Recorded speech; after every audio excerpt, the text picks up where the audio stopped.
எல்லாம் சேர்ந்து ஒரு வசனத்தை வாசிக்கலாம். பிலிப்பியர் 4 அதிகாரம் 13 வசனம். பிலிப்பியர் 4 அதிகாரம் 13 வசனம். எல்லாரும் சேர்ந்து வாசிக்க போறோம். பிலிப்பியர் 4 அதிகாரம் 13 வசனம். பிலிப்பியர் 4 அதிகாரம் 13 வசனம். பிலிப்பியர் 4 அதிகாரம் 13. என்னை பலப்படுத்துகிற கிறிஸ்துவினாலே எல்லாவற்றையும் செய்ய எனக்கு பலன் உண்டு. இன்னொரு முறை சொல்லுங்க. என்னை பலப்படுத்துகிற கிறிஸ்துவினாலே எல்லாவற்றையும் செய்ய எனக்கு பலன் உண்டு. இந்த வசனம் சொல்லுது, என்னை பலப்படுத்துகிற கிறிஸ்துவினாலே எல்லாவற்றையும் செய்ய யாருக்கு பலன் உண்டு? எனக்கு பலன் உண்டு. பக்கத்துல பார்த்து சொல்லுங்க, உங்களை பலப்படுத்துகிற கிறிஸ்துவினாலே எல்லாவற்றையும் செய்ய உங்களுக்கு பலன் உண்டு. அநேக நேரங்களிலே பாருங்க, மனசுல நம்ம நினைக்கிற காரியம், நம்மளால இது முடியாது, நம்ம இதை செய்ய முடியாது, நம்ம வாழ்க்கையில் இது நடக்குமா, இந்த அற்புதம் நமக்கு நடக்குமா, இப்படிப்பட்ட ஒரு மாற்றம் எனக்கு நடக்குமா, இந்த மாதிரியான ஒரு நல்ல விஷயம் நடக்கிறதுக்கு வாய்ப்புகளே இல்லை. இதெல்லாம் வந்து பாத்தீங்கன்னா பிசாசு நம்முடைய இதயத்துல பேசுகிற காரியம். ஆனா ஆண்டவர் நம்மிடத்துல சொல்லுகிற காரியம் என்ன தெரியுமா? உங்களால எல்லா காரியமும் செய்ய முடியும், உங்களுடைய வாழ்க்கையில எல்லாம் நன்மையாகவே நடக்கும். நான் அடிக்கடி சொல்ற வசனம் தான், நீதிமானுக்கு ஒரு கேடும் வர முடியாது. பக்கத்துல போய் சொல்லுங்க, நீங்க நீதிமான், உங்களுக்கு ஒரு கேடும் ஒரு காலத்திலையும் வர முடியாது, வரக்கூடாது. பாருங்க, நம்முடைய வாழ்க்கையில கேடு வருகிறது என்றால் அது நாம் அனுமதிக்கிறோம், நாம் அதை ஏற்றுக்கொள்றோம். பாருங்க, கொரோனா சமயத்துல எப்படி ஆகிலும் பிரயாசம் போட்டு நமக்கு கொரோனா வரக்கூடாதுன்னு காத்துக்கிட்டீங்களா இல்லையா? கொரோனா வந்தாலும் பரவாயில்லன்னு சொல்லி யார் தும்னாலும் முகத்துல போய் விழுந்தீங்களா? நான் மாஸ்க் போட்டுக்கிட்டோம், சானிடைசர் யூஸ் பண்ணோம், வெளியில கடைக்கு போயிட்டு வந்தா ஏகப்பட்ட சமாச்சாரங்கள் பண்ணணும், எப்படியாச்சும் நம்ம உயிரை காப்பாத்துக்கிறோம். அப்ப நான் கொரோனா வரணும்னு நினைச்சாலும் நம்ம வர விடல, ஆமாவா இல்லையா? அது வந்துடக்கூடாதுங்கிறதுக்கு எவ்வளவு பண்ண முடியுமோ அதை பண்ணணும். அதே போல பாருங்க, எனக்கு கேடு வர விடாதபடிக்கு நான் என் ஆவியிலே எனக்கு வரும்படியா இருக்கிற கேடுகளை தடை செய்கிறவனாய் இருக்க வேண்டும். பாருங்க, எனக்கு கேடு வருமா, காய்ச்சல் வருமா அப்படின்னா கூட வராதுன்னு சொல்லக்கூடிய ஒரு மனநிலை, அது குளிர்ல இல்லாம காய்ச்சல் என்ன செய்யும் வரது, அப்படிலாம் பேசக்கூடாது. நீதிமானுக்கு ஒரு கேடு வராதுன்னா, நான் ஆவியில என்னை சுற்றி இருக்கிற சூழல்கள் எப்படிப்பட்டதா இருந்தாலும் நான் ஆவியில நான் என்னை பலப்படுத்திய கிறிஸ்துவினாலே எல்லாவற்றையும் செய்ய எனக்கு பலன் உண்டு ஆண்டவர் சொல்லியிருக்கிறாரு. நான் ஆவியிலே எனக்கு விரோதமாய் வருகிற சகல காரியங்களையும் நான் ஆவியிலே தடை செய்கிறேன். அல்லேலூயா சொல்லலாமா? பாருங்க, ஆண்டவர் கிதியோனை பார்த்து சொல்கிறார், பராக்கிரமசாலியே. கிதியோன் பராக்கிரமசாலியா? என்ன இல்ல, கிதியோன் ஒரு பயந்தாங்கோலி. பாருங்க, மீதியான் தேசத்தார்கள் இஸ்ரவேல் ஜனங்களை வந்து பாத்தீங்கன்னா அடக்கி ஆண்டுகிட்டு இருக்காங்க. அவங்க என்ன செய்வாங்க அப்படின்னா, இஸ்ரவேல் தேசத்தார் விவசாயம் பண்ணும்போது அவங்க எந்த தொந்தரவும் பண்ண மாட்டாங்க. அறுவடை செய்ய போற நேரத்துல என்ன செய்வாங்க, மொத்தமா வந்து தீ வச்சு கொளுத்துறது, அல்லது ஆடு மாடுகளை கொண்டு வந்து அறுவடை செய்யக்கூடிய நிலத்துல கொண்டு வந்து விடுறது, அறுவடை செய்ய விடாது இப்படி தடை செய்கிறது, இப்படிப்பட்ட காரியங்கள் என்ன செய்யறாங்க. ஆனா இந்த கிதியோன் என்ன செய்யறாரு அப்படின்னா, அவங்க வந்து நம்முடைய அறுவடை செய்யக்கூடிய இந்த நிலத்தை கெடுத்துடக்கூடாது அப்படின்னு சொல்லி என்ன சொல்றது, ஆலைக்கு அருகில என்ன செய்யறாரா, அவர் போரடித்து கொண்டிருக்கிறார், அதற்கான வேலையை செஞ்சுட்டு இருக்கிறார். ஆண்டவர் பார்த்து சொல்றாரு, பராக்கிரமசாலியே, கர்த்தர் உன்னோடு கூட இருக்கிறார். கிதியோன் என்ன சொன்னார் தெரியுமா? கர்த்தர் எங்களோடு கூட இருந்தா எங்களுக்கு ஏன் இந்த பிரச்சனை? கர்த்தர் எங்களோடு கூட இருந்தால் எங்களுக்கு ஏன் இந்த நிலைமை? பாருங்க, ஆண்டவர் கிதியோனை பார்த்த விதம் வேற, கிதியோன் தன்னை பார்த்த விதம் வேற. ஆண்டவர் கிதியோனை பார்த்த விதம் ஒரு பராக்கிரமசாலியாய் பார்த்தார். எப்படி பார்த்தால், கிதியோனால சகல காரியங்களும் செய்ய முடியும், கிதியோன் நிச்சயம் இந்த காரியத்தை செய்ய முடியும், கிதியோன் நினைச்சா மீதியானியர்களை சுலபமாய் மேற்கொள்ள முடியும். இதுதான் ஆண்டவர் கிதியோனை பார்த்த பார்வை. ஆனா கிதியோன் தன்னை குறித்து பார்த்த பார்வை என்னன்னா, நம்மளால ஒண்ணுமே செய்ய முடியாது. பாருங்க, உங்களுடைய ஜெபம் ஆவியிலே நீங்கள் கொண்டிருக்கிற உங்களுடைய எண்ணங்கள் உங்களுடைய வாழ்க்கையில பெரிய மாற்றங்கள் என்ன செய்ய முடியும், ஏற்படுத்த முடியும். பாருங்க, என் ஜெபமும் ஃபேன் போடலாம் பரவாயில்ல, நீங்க எங்கிட்ட நடமாட்டீங்கன்னா எல்லாரும் உங்களாம் பார்க்காங்க. என்ன சொல்லிட்டு இருந்தேன் சொல்லுங்க, பக்கால பரவாயில்ல உட்காருங்க. நான் ஒரு வீட்டுல என்ன சொல்லிட்டு இருந்தேன், நம்முடைய ஜெபம் ஆவிக்குரிய நம்மளுடைய எண்ணங்கள் வந்து பாத்தீங்கன்னா நம்முடைய சூழல்களை மாற்றக்கூடியது. வரலையா சொல்லாமா? தேவன் வந்து பாத்தீங்கன்னா எப்பொழுதுமே, நான் ஜெபம் பண்ணும்போது அழக்கூடாதுன்னு நான் சொல்லல, அழக்கூடிய சூழல்கள் நம்முடைய வாழ்க்கையில் என்ன செய்யுது இருக்கு. ஆனா பாருங்க, எப்பொழுதுமே நாம் அழுது கொண்டு இருப்பது தேவனுடைய சித்தம் இல்ல. ஆண்டவர் சொல்றாரு, உன்னால சகல காரியமும் செய்ய முடியும்னு சொல்றாரு, உனக்கு ஒரு கேடும் வராதுன்னு சொல்றாரு. அப்படி இருக்கும் பொழுது நான் சந்தோஷமா இருக்க முடியாதான் அழைக்கப்பட்டிருக்கிறேன். எங்க கிதியோனை பார்த்து ஆண்டவர் சொல்றாரு, பராக்கிரமசாலியே. ஆனா கிதியோன் யாரு? பயந்தாங்கோலி. அப்பனா பாருங்க, ஆண்டவர் சொல்ற வார்த்தைக்கும் கிதியோனுக்கும் சம்பந்தமே இல்ல. உண்மை என்ன அப்படின்னா, கிதியோனோடு கூட தேவன் இருக்கிறதுனால கிதியோன் தன்னை குறித்து பலவீனமானவனாய் நினைத்தாலும் கிதியோன் யாருதான்? பராக்கிரமசாலி தான். பாருங்க, இப்ப இந்த கீபோர்டு இருக்கு, இதை என்னால தூக்க முடியுமா? இது ரொம்ப வெயிட் குறைவு தான், பார்க்காத வெயிட் கூட மாதிரி இருக்கும். இது இப்படி ஒரு கைட்டு தூக்கி என்னால இங்க முகேஷ் மேல என்ன செய்ய முடியும்? நான் பாட்டு படிக்காம இருக்கிறத நான் பார்க்க எனக்கு கோவம் வருது. இந்த கீபோர்டு ஒரு கைட்டு தூக்கி என்னால மேல என்ன செய்ய முடியும்? எரிய முடியும். ஆனா நான் என்ன நினைக்கிறேன், இந்த கீபோர்டு என்னால நான் தூக்க முடியாதுன்னு நினைச்சோம்னா என்னால ஏன் நான் தூக்க முயற்சியே பண்ண மாட்டேன். நான் முடியாதுன்னு நினைச்சோம்னா, நான் தூக்க முடியாதுன்னு நினைச்சிட்டோம்னா நான் தூக்குவதற்கான முயற்சிகள் என்ன செய்ய மாட்டேன், பண்ண மாட்டேன். அப்புறம் நான் என் மனசுல நினைச்சுக்கிட்டேன், என்னால இதை செய்ய முடியாது, இந்த காரியம் நடக்காது, இந்த அற்புதம் நடக்காது, இந்த நன்மை நடக்காது, என்னால முடியும் அப்படின்னு நான் நினைச்சோம்னா என்னால ஏன் முடியும்னா, இதை செய்யக்கூடிய திறன் எனக்கு ஏற்கனவே இருக்கு. ஆண்டவர் என்னை பலப்படுத்தி இருக்கிறார், எதையும் செய்யும்படியாக, எதையும் மாற்றும்படியாக, எதையும் உருவாக்கும்படியாக. ஒரு அல்லேலூயா சொல்லாமா? ஆதாம் ஏவாளை பார்த்து ஆண்டவர் என்ன சொன்னா தெரியுமா? நீங்கள் பலுகி பெருகி பூமியை நிரப்பி பூமி என்ன செய்யுங்க? ஆண்டு கொள்ளுங்கள். அப்ப ஆண்டவர் கொடுத்த அதிகாரமே என்னன்னா, சூழ்நிலைகளை ஆண்டு கொள்ள வேண்டும், பூமியை ஆண்டு கொள்ள வேண்டும். நமக்கு எதிரடையாய் காணப்படுகிற சகல நெருக்கடிகளையும் நாம் என்ன செய்யணுமா? ஆண்டு கொள்ள வேண்டும். இன்னைக்கு நிறைய நேரங்களை பாருங்க, பிரச்சனை வரும் பொழுது நம்ம சோர்ந்து போய் துவண்டு போய் விழுந்துருவோம். சோர்வு வரதான் செய்யணும், வராதுன்னு சொல்லல. ஆனா பிரச்சனைகள் வரும் பொழுது நம்முடைய இருதயத்திலே ஒரு ஆழமான எண்ணம், என்னை பலப்படுத்துகிற கிறிஸ்துவினாலே இந்த காரியத்தை மேற்கொள்ள எனக்கு பலன் உண்டு. அடிக்கடி சொல்றேன், நம்ம வாழ்க்கையில ஒரு பிரச்சனை வருதுன்னா அந்த பிரச்சனை நமக்கு பாதிப்பை ஏற்படுத்த முடியாது.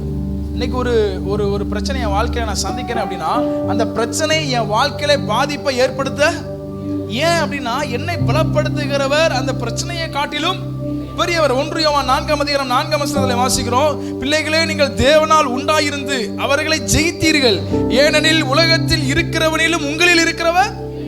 அப்பனா நான் சந்திக்கிற பிரச்சனையை காட்டிலும் எனக்குள் இருக்கிறவர் பெரியவர். ஆண்டவர் கிதியோனை பார்த்து சொன்னார், பராக்கிரமசாலியை. ஏன் பராக்கிரமசாலி அப்படிங்கிறார்னா, கிதியோனோடு கூட இருக்கிற ஆண்டவர் மீதியானியர்களை காட்டிலும். பாருங்க, கிதியோன் யுத்தத்துக்கு போகும் பொழுது கிட்டத்தட்ட ஒரு 33,000 பேர் கூட போறாங்க. ஆண்டவர் சொன்னாரு, இந்த 33,000 பேர் வேண்டாம், 33,000 32,000 நினைக்கிறேன், 32,000 பேர் வேண்டாம். இந்த 32,000 பேரும் சேர்ந்து போனா அவங்க என்ன நினைப்பாங்க? நாங்க நிறைய பேர் போனோம், நாங்க என்ன செஞ்சிட்டோம்? ஜெயிச்சிட்டோம். அதனால பயந்தவங்க எல்லாம் வீட்டுக்கு போங்க அப்படின்னு உடனே 22,000 பேர் என்ன செஞ்சிட்டாங்க? போயிட்டாங்க. இப்ப எத்தனை பேர் இருக்காங்க? அப்படியா? 32,000 பேர்ல எவ்வளவு இப்ப எத்தனை பேர் இருக்காங்க? நீங்க சொல்லுங்க, நீங்க தான் சொல்லுங்க. கவனிக்கல. 32,000 பேர்ல 22,000 பேர் போயிட்டாங்க. இப்ப எத்தனை பேர் இருக்காங்க? 10,000 பேர் இருக்காங்க. இப்ப ஆண்டவர் சொல்றாரு, இந்த 10,000 பேரும் அதிகம், அதனால இதுலயும் கொஞ்சம் கழிச்சு விடு அப்படின்னு. கடைசி கழிச்சு பிறகு எத்தனை பேர்? வெறும் 300 பேர். இப்ப முந்தின 300 பேர் யுத்தத்துக்கு போகும்போது என்ன கொண்டு போனாங்க தெரியுமா? ஒரு பானை கொண்டு போனாங்க, ஒரு தீப்பந்தம் கொண்டு போனாங்க, ஒரு எக்காலம் கொண்டு போனாங்க. எந்த அறிவாளியாச்சும் யுத்தத்துக்கு பானையும் தீப்பந்தத்தையும் கொண்டு போனா? ஏன்னா ஆண்டவர் என்ன சொல்றாருன்னா, உன்னால முடியும்னு இல்ல, நான் உன்னோடு கூட இருக்கிறதுனால உன்னால முடியும். உன் கை இதை செய்யும் என்று இல்ல, நான் உன்னோடு கூட இருப்பதனால உன் கை இதை செய்யும். ஆண்டவர் சொல்றாரு பாருங்க, பானை, தீவட்டி, எக்காலம், இதை மட்டும் தான் கொண்டு போனாங்க. 300 பேர் பல லட்ச ஜனங்களை விரட்டி அடிச்சாங்க. அப்படியானா ஆண்டவர் கிதியோனை பார்த்து பராக்கிரமசாலி என்று சொல்ல காரணம், கிதியோனுக்கு இருக்கிற திறன் என்னன்னா, பராக்கிரமசாலிக்குரிய திறன். இன்னைக்கு நம்முடைய வாழ்க்கையில நமக்கு இருக்கிற பலன் என்னன்னா, எந்த பிரச்சனைகளையும் மாற்றி அமைக்கக்கூடிய பலன். ஒரு அல்லேலூயா சொல்லலாமா? இன்னைக்கு ஏன் ஆண்டவருடைய பிள்ளைகள் பல வருஷங்களா வாழ்க்கை மாறல? இன்னைக்கு ஆண்டவருடைய பிள்ளைகளுக்கு பல வருஷங்களா ஒரு உயர்வே இல்லை. கண்ணீர் விட்டு கதறி அழுதும் அற்புதம் நடக்கலன்னா, கண்ணீர் விட்டு கதறி அழுதாப்புல அற்புதம் என்ன செஞ்சிடாது? இன்னலைச்சல்களை எண்ணி நீர் கண்ணீரும் துருத்தியில். அவர் துருத்தி பெரிய துருத்தி. அவர் துருத்தி நீங்க கண்ணீர் வடிச்சுக்கிட்டே இருக்கிறத விட, கண்ணீர் வடிச்சு வடிச்சா உங்களுக்கு அற்புதம் கிடைக்கும், இல்லைன்னு சொல்லல. நீங்க கண்ணீர் வடிச்சுக்கிட்டே இருக்கிறத விட என்னை பலப்படுத்துகிற கிறிஸ்துவினாலே இந்த காரியத்தை மாற்றி அமைக்க முடியும் அப்படிங்கிற ஆழமான விசுவாசம் எனக்குள்ள இருந்துச்சுன்னா, என் கண்ணீரை விட என் விசுவாசம் மிக மிக பலன் உள்ளது. ஹல்லேலூயா சொல்லலாமா? என் கண்ணீரை விட என் விசுவாசம் மலைகளை பெயர்க்கத்தக்கது. பாருங்க, ஜெப மலைகளை பெயர்க்கத்தக்கதல்ல. கடுகு விதையோட விசுவாசம் இருந்து நீ இந்த மலையை பார்த்து பெயர்ந்து சமுத்திரத்தை தள்ளுண்டு போனா என்ன செய்யுமா? பாருங்க, நீ கண்ணீர் விட்டு அழுது ஜோமனின்னு இல்ல, விசுவாசம். ஒரு ஹல்லேலூயா சொல்லலாமா? ஒரு மனிதனுக்குள்ள எப்படிப்பட்ட விசுவாசம் இருக்கணும்னா, நான் ஒரு பராக்கிரமசாலி, நான் ஒரு நீதிமான், எனக்கு ஒரு கேடும் என்னாலே செய்ய முடியாத அதிசயமான காரியம் அவன் யார் சொல்றா? சொல்லுங்க, யார் சொல்றா? இப்ப நான் சொல்றேன், என்னாலே செய்ய முடியாத அதிசயமான காரியம் ஒன்றுமில்லை. ஏன்? என்னை பலப்படுத்துகிறவர். அதான். அப்ப என்னாலே செய்யக்கூடாத அதிசயமான காரியம் ஒன்று இல்லையா? உண்டா? அவரால் செய்ய முடியாத அதிசயமான காரியம் ஒன்றும் இல்லைன்னா என்னால செய்ய முடியாத அதிசயமான காரியம் ஒன்றும் இல்லை. ஏன்னா அவர் இப்ப எங்க இருக்கிறார்? எனக்குள்ள இருக்கிறார். உன்னை தொடுகிறவன் என் கண்ணின் மணியை தொடுகிறான் அப்படிங்கிறாரு. அவரை நம்மை தம்முடைய உள்ளங்கையில் என்ன செஞ்சிருக்கிறாரா? அப்பனா இப்ப அவர் ஆட்கொண்டிருப்பது நம்முடைய சரீரத்தை, அவர் வாசம் பண்ணுவது நம்முடைய சரீரத்தில். அப்பனா ஒரு காரியத்தை அவர் செய்ய வேண்டும் என்றால் யார் மூலமாய் செய்கிறார்? நம்ம மூலமா செய்கிறார். அப்ப நம்மாலே செய்யக்கூடாத அதிசயமான காரியம் பக்கத்துல கைப்பிடிச்சுலங்க, உங்களாலே செய்யக்கூடாத அதிசயமான காரியம் ஒன்றுமே இல்லை. ஹல்லேலூயா சொல்லலாம். பாருங்க, ஒவ்வொரு நாள் நம்முடைய ஜெபத்தில் என்ன செய்ய வேண்டும் அப்படின்னா, அழுது நீங்க ஜெபம் பண்ணுங்க, அது வேண்டான்னு சொல்லலை. ஆனா ஆவியில சில காரியங்களை வார்த்தைகளாய் பேசி கடிந்து கொள்ளணும். பாருங்க, ஒருவேளை இந்த திசையிலிருந்து உங்களுக்கு ஒரு பிரச்சனை, கோயில்பட்டிலிருந்து உங்களுக்கு ஒரு பிரச்சனை தான். கோயில்பட்டிக்கு நேராக கையை நீட்டி தேவன் நமக்கு தந்த அதிகாரத்தின்படி இயேசுவின் நாமத்தை சொல்லி, இந்த பகுதியிலிருந்து என்னோடு கூட போராடுகிற பிசாசே, உன்னை இயேசுவின் நாமத்திலே கட்டிந்து கொள்கிறேன். நீ என்னோடு கூட போராடும்படியான பலன் உனக்கு கிடையாது. உன்னை விட நான் யார்? நீங்க நிறைய பேர் பார்த்தீங்கன்னா விக்கிரக கோயிலை கொண்டா அதை கடிந்து ஜெபம் பண்ணதுக்கு பயப்படுதாங்க. எதுக்கு போட்டு அதை போட்டு அது பாட்டுக்கு ஓரமா இருந்துக்கிட்டு இருக்கு, அதை போட்டு கடிஞ்சு ஜெபம் பண்ணிக்கிட்டு அது பாட்டுக்கு நம்ம பக்கம் வந்துக்கிட்டு எதுக்கு போட்டுக்கிட்டு அப்படின்னு நிறைய பேர் என்ன செய்யலாம் ஒதுங்கி. உங்க வீட்டுக்கு ஒரு பாம்பு வருது, எதுக்கு போட்டு அதை அடிச்சுக்கிட்டு அது நம்மளை கடிச்சுக்கிட்டு அது பாட்டுக்கு வந்துட்டு போகுது, இல்லை இருந்துட்டு போகுதுன்னு விட முடியுமா? நீங்களாம் விடுவீங்க போலிய? அதை அடிச்சு கொன்னு அதை தூக்கி வெளியே போடுறது வரையில வீட்டுக்குள்ள போய் தூங்க முடியுமா? நம்ம வட்டாரத்துல பிசாசின் வல்லமைகள் இருக்கவே, நம்ம இருக்கிற இடத்துல பிசாசுக்கு என்ன ஆமேன்னு சொல்லுதீங்க. நீங்க போய் அப்படி செயல்படணும். ஹல்லேலூயா சொல்லாமா? நம்ம சர்ச்சில் சொல்றோம்னா, விசுவாசத்திலே நான் ரொம்ப ரொம்ப பலசாலி. நீங்க என்னை பாக்குறீங்க பாருங்க, இந்த சரீரத்தை விட என் ஆவிக்குரிய மனிதன் நீங்க நினைச்சு கூட பார்க்க முடியாத அளவுக்கு மிக மிக பலசாலி. பாருங்க, என்னுடைய ஆவிக்குரிய சரீரத்தினாலே செய்ய முடியாத காரியம் ஒன்றுமே இல்லை. ஏனென்றால் என்னை பலப்படுத்துகிறவர் என் பலனை காட்டிலும் மிக மிக பெரியவர். ஹல்லேலூயா சொல்லலாமா? பக்கத்துல கையை பிடிச்சு குளிக்க சொல்லுங்க. நீங்க நினைச்சு கூட பார்க்க முடியாத அளவுக்கு வல்லமை உங்களிடத்துல இருக்கு. நீங்க சாதாரணமானவர்கள் அல்ல. பாருங்க, பிசாசு நம்மளை எப்படி நினைக்க வைப்பாங்கன்னா, நம்ம சாதாரணமான கிதியோன் சொன்ன மாதிரி, நானே ஒரு என்னைய போய் நீர் பராக்கிரமசாலின்னு சொல்லுவானே, ஆண்டவர் எங்க கூட இருந்தா எங்களுக்கு ஏன் இப்படி? ஆண்டவர் உங்க கூட இருந்தா உங்க பிரச்சனையெல்லாம் மாறிடுமா? சொல்லுங்க பார்க்கலாம். டைம் ஓடுது, வேகமா ஓடுது. ஆண்டவர் உங்க கூட இருந்தா பிரச்சனையெல்லாம் மாறுமா? அதெல்லாம் மாறாது. அவரும் பிரச்சனையை பார்ப்பாரு, நீங்களும் பிரச்சனைய பார்த்துக்கிட்டு இருக்க வேண்டியதான். இயேசு படகுல இருந்தாரு, படகுக்குள்ள தண்ணியே வரலையா? வந்துச்சு. எப்ப ஒரு ஒரு ஒரு ஒரு விடுதலை உண்டாகுதுன்னா, இயேசு எழுந்து இறையாதே. அப்ப நான் இயேசு உங்க கூட இருந்தா பிரச்சனை வராதா அப்படின்னா, இயேசு உங்களுக்கு கூட இருந்தா இல்லாத பிரச்சனை என்ன செய்யும்? வரும். எப்ப பிரச்சனையை நீங்க மேற்கொள்வீங்க, எப்ப பிரச்சனை வராதுன்னா, உங்களுக்கு இருக்கிற விசுவாசம் என்ன விசுவாசம்னா, எனக்கு பிரச்சனைகள் வர முடியாது, என்னை பிரச்சனைகள் மேற்கொள்ள முடியாது, என்னை வியாதி மேற்கொள்ள முடியாது, என்னை மரணம் மேற்கொள்ள முடியாது, என்னை விபத்து மேற்கொள்ள முடியாது, எனக்கு பொருளாதார தடை பற்றாக்குறை மேற்கொள்ள முடியாது, என் குடும்பத்தில் சமாதான குலைச்சல் வர முடியாது, சண்டை சச்சரவு வர முடியாதுங்கிற ஆழமான விசுவாசம் உங்களுக்குள்ள இருந்தா தான். ஒரு ஹல்லேலூயா சொல்லாமா? இன்னைக்கு எல்லாரும் கூட ஆண்டவர் இருக்கிறாரு. எல்லாருக்கும் பிரச்சனை இருக்கு. ஆனா பிரச்சனை நீங்கி சுகமான வாழ்வு வாழ உங்களுடைய மனசுல ஒரு ஆழமான விசுவாசம், என் வாழ்க்கையில இப்படிப்பட்ட காரியம் நடக்கவே நடக்காது. அதான் கிதியோன் சொல்றாரு பாருங்க, ஆண்டவர் என் கூட இருந்தா எனக்கு ஏன் இந்த சொன்னாரா இல்லையா? நான் தான் பூசா சொல்லுதேனா? கிதியோனை பார்த்து ஆண்டவர் சொல்றாரு, பராக்கிரமசாலியே கர்த்தரோடு. உடனே கிதியோன் சொல்றாரு, கர்த்தர் எங்களோடு கூட இருந்தால் எங்களுக்கு ஏன் இந்த பிரச்சனை? பாருங்க, கர்த்தர் கூட இருந்தாலும் பிரச்சனை இருக்கும். எப்ப அந்த பிரச்சனை போகும்னா, கிதியோன் தன்னை பராக்கிரமசாலியாய் உணர்ந்து, தேவன் தன்னோடு கூட இருப்பதை உணர்ந்து, தேவன் தன்னோடு கூட இருந்து செயல்பட போகிறார் என்பதை உணர ஆரம்பிச்ச பிறகுதான் அந்த மீதியானியர்கள் மூலமாய் வருகிற பிரச்சனைகளை மாற்றமே என்ன செய்யுது, ஏற்படுது. பாருங்க, உங்க மனசுல எப்பவுமே ஒரு பெருமை இருக்கணும். என்ன பெருமை?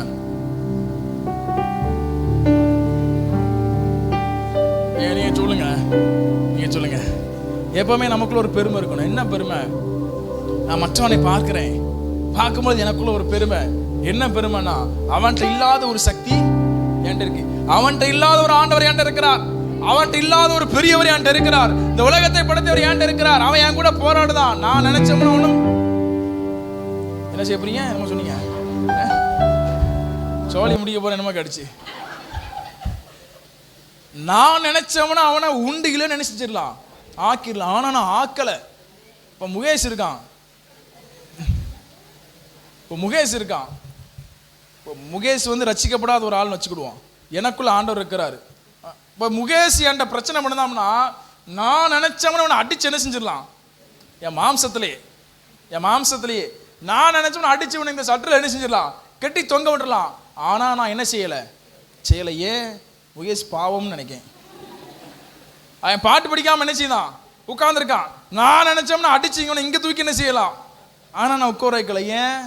முகேஷ் பாவம், அவன் மேல நான் அன்பா இருக்கேன், அவன் சரியாயிருவான்னு நினைக்கேன். அது மாதிரி நம்மளோடு கூட போராடுகிறவர்களை நாம உண்டு இல்லைன்னு ஆக்க முடியும். ஆனா நம்ம தான் என்ன செய்யல, ஆக்கல. நம்ம அவங்கள மன்னிக்கிறோம். உன்னோடு கூட போராடுறவர்களை தேடியும் காற்று பறக்கடிக்கிற பதரை போல என்ன செஞ்சிருவாங்களாம். வசனம் சொல்லுது, அவங்க உன்னோடு கூட போராடுகிறவர்கள் காற்று பறக்கடிக்கும் பதரை போல ஆவார்களா? நான் ஆகுன்னு நினைச்சு என்ன செஞ்சிருவாங்க. நான் ஆக்கலை. ஏன்னா எனக்குள்ள அவ்வளவு வல்லமை இருக்கு. இந்த எண்ணம் உங்களுக்கு எப்பவுமே என்ன செய்யணும், இருக்கணும். வேற ஒரு பிரச்சனை, நீங்க ஜெபிக்கிறீங்க, நல்லது. ஆனா உங்க மனசுல ஒரு எண்ணம் இருக்கணும், இதை சரி செய்ய என்னாலே, அது கடனா இருக்கலாம், பொருளாதார நெருக்கடியா இருக்கலாம், சரீர வியாதியா இருக்கலாம். மனசுல ஆழமான எண்ணம் இருக்கணும், எனக்கு பற்றாக்குறை வரவே கூடாது, எனக்கு வியாதி வரவே கூடாது. ஏன்னா எனக்குள்ள இருக்கிற ஆண்டவர் வியாதியோடு கூட வாழ முடியாது, எனக்குள்ள இருக்கிற ஆண்டவர் பற்றாக்குறையோடு கூட வாழ முடியாது, எனக்குள்ள இருக்கிற ஆண்டவர் தரித்திரத்திலே வாழ முடியாது. ஒரு அல்லேலூயா சொல்லலாமா? பக்கத்தில் கையப்பிடி சொல்லுங்க. உங்களை பலப்படுத்துகிற கிறிஸ்துவினாலே எல்லாவற்றையும் செய்ய பலன் உண்டு. பாருங்க, நியாயாதிபதிகள் 6:14 வாசிக்கிறோம். ஆண்டவர் அவனை பார்த்து சொல்றாரு, உனக்கு இருக்கிற இந்த பலத்தோட இப்போ நீ இஸ்ரவேலை மீதியானியரின், நியாயாதிபதிகள் 6:14, இஸ்ரவேலை மீதியானியரின் கைக்கு நீங்களாக்கி ரட்சிப்பாய், உன்னை அனுப்புகிறவர் நான் அல்லவா. 16ஆம் வசனத்தில் வாசிக்கிறோம், நான் உன்னோட கூட இருப்பேன், ஒரே மனுஷனை முறியடிப்பது போல நீ மீதியானியரை என்ன செய்வாய், முறியடிப்பாய். அப்படின்னா பாருங்க, ஆண்டவர் சொல்றாரு, நான் அவங்க கூட இருக்கேன்.